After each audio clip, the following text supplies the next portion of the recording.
The top story for you today is the news that the NHS staff in England may not lose their jobs if they refuse to get the COVID vaccine. Ministers are meeting today to decide whether to drop the controversial policy, as we have been discussing on the programme already this morning. Well, Simon Clarke is Chief Secretary to the Treasury and joins us from Westminster. Morning to you, Simon Clarke. I'll start with this very subject, if I may. Ministers meeting today to talk about this. What message would a U-turn send? Well, we always monitor our policies in this space very closely in light of the developing information about coronavirus. I mean, the first thing to say is a big thank you, obviously, to all those NHS workers who've done such a fantastic job over the last 2 years as we wrestle with this.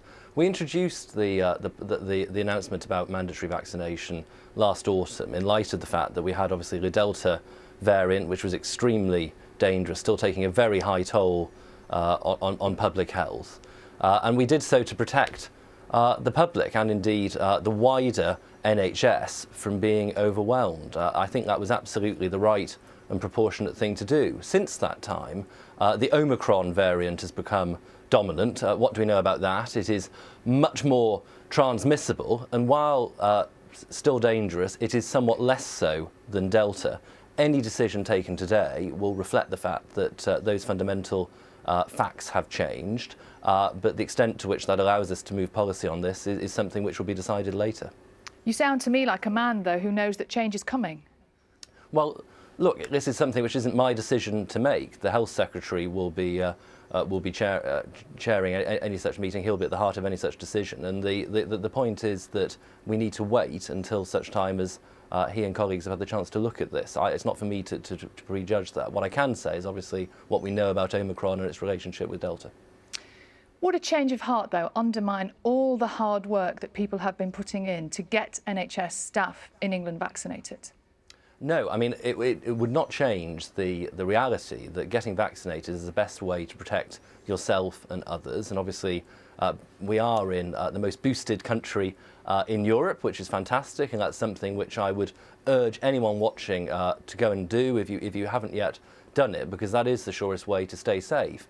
Obviously, we have to try and balance our protections for public health purposes against our wider action to make sure that our infringements on liberty are as minimal as they can safely be, and that's the balance we've always been trying to get right since COVID started. Now, thousands of workers left care homes because they did not want to be vaccinated. If there is a change of heart, if there is a change of policy for NHS staff, what happens to those people? Well, again, that would have to be for the Health Secretary to determine. I wouldn't preempt any announcement that he might make. I mean, obviously, again, as with the frontline NHS, the decision was taken that people who are working with the oldest people, some of the most vulnerable in our society, should be vaccinated. And there were good reasons for that. There are good reasons why you would want people who are dealing with very vulnerable people to have got protection for both themselves and those they're looking after. Whether the shift from Delta to Omicron allows a change of policy in that space is something which, as I say, would be for health ministers to lead on. Let's move on to the national insurance rise, shall we? Because we know that Boris Johnson and Rishi Sunak together confirmed that, didn't they, with that joint newspaper article yesterday. Despite opposition from within your own party, how concerned are you about the opposition within your own party, but maybe more importantly, from Tory voters on this? I think it's really important to explain again why we've taken the decision to introduce the health and social care levy, and that's because we have a massive backlog of NHS care resulting from the pandemic. We know the impact it's made, and there won't be a single viewer of this programme who isn't aware of someone somewhere who has fallen victim to the fact that obviously so much routine treatment has had to be rescheduled. It's precisely to enable 9 million more scans, checks and operations that we're introducing this policy, as well as over the medium term addressing the very serious challenges we face in terms of a sustainable solution and a fair solution for social care costs. That's why we're introducing this policy. Yeah. I think it's the right thing to do, because the only alternative, let's be clear, will be to whack on more borrowing and more debt, which in the end is just taxes deferred for the next generation. That's not the right thing to do. Is that the only alternative? We had the senior Conservative MP Robert Halfon on this programme yesterday, who said the government should be looking elsewhere to raise this money. Well, with respect, I think this is a very progressive tax rise. The highest earning 15% pay half the cost of the policy. The 6 million lowest earners won't pay anything extra to fund it. And I think it is important we have a broad-based tax rise to underpin this. You can't fund spending of the amount that we're looking to put in extra to the NHS and to social care without a broad-based tax increase. No one wants to increase taxes in the Conservative Party, but we also have to reflect the reality of the pandemic and the fact that it wouldn't be responsible to just do this through more borrowing. Have you considered a windfall tax on big business or perhaps raising capital gains tax? Well, we are set to increase corporation tax. That's something which is already baked into the Chancellor's plans. That's the tax on business. But we're also clear that this needs to be a broad-based tax to raise the amount of money that we're looking to raise. As I say, we have got careful protections in place to make sure that the highest earners pay the most, and obviously that the lowest earners don't pay anything extra towards it.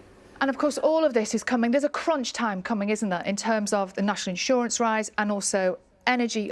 Basically, bills are going to go up and it's going to cost people more money to live.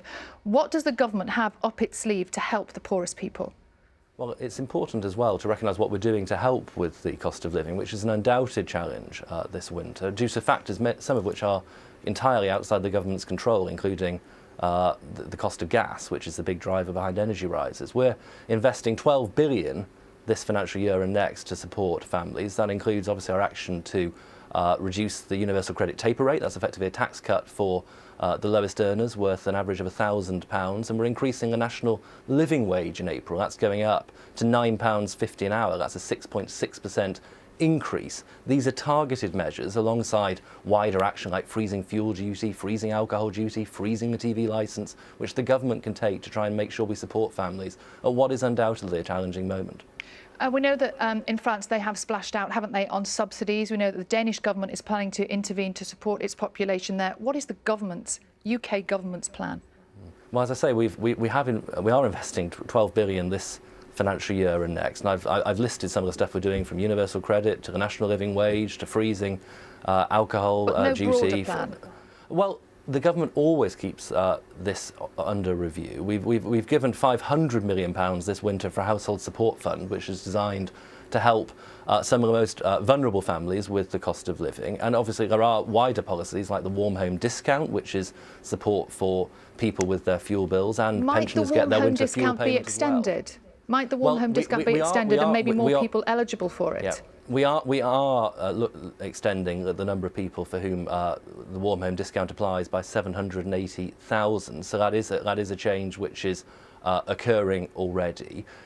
In terms of broader options in this space, we continue to look at all of them. But it is important to be clear as well that Labour's policy on a VAT cut is not a well-targeted one. It's something which will actually benefit highest earners the most, because they tend to have the largest houses and the largest fuel bills. So when we are looking at policy in this space, we want to make sure that we deliver the best value for the taxpayer's pound and give the most support to those who need it the most. I know one of the things that you're here to talk to us about today is the Brexit Freedoms Bill. That is the ability to cut certain EU rules. I just want to remind you of something that happened back in 2016 when Boris Johnson said that removing the 5% charge from domestic energy bills would be one of the benefits from Brexit. Why hasn't he done that? Well, it's exactly right that we're introducing the Brexit Freedoms Bill. This is designed to make sure that although we've left the European Union, which is fantastic, we've got a lot of the law still in our own domestic law now as a bridging measure as we exit. So the Brexit Freedoms Bill will allow us to amend that law much more easily. We won't need to have primary legislation to change it, and it's also ending its status, its special status in our legal system. Just back to my actual question, though.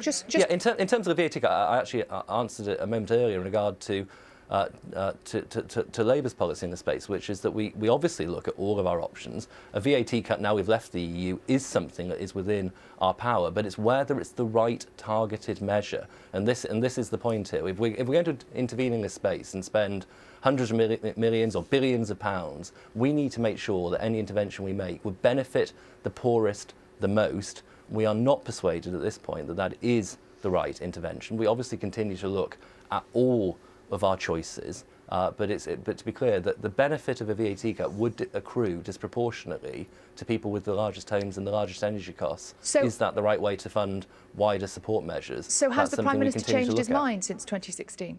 The Prime Minister was highlighting the fact that there are options open to you when you've left the European Union. We've already exercised some of them, from changes to alcohol duty to ending the tampon tax. This is another option that's open to us, but to be clear, it is one which isn't perfect in the context of supporting families with the cost of energy bills. That's why we continue to look at this question. Another week has passed and we are still waiting for the report from Sue Gray into the parties being held at Downing Street. Any indication yet when that might happen? Is it imminent?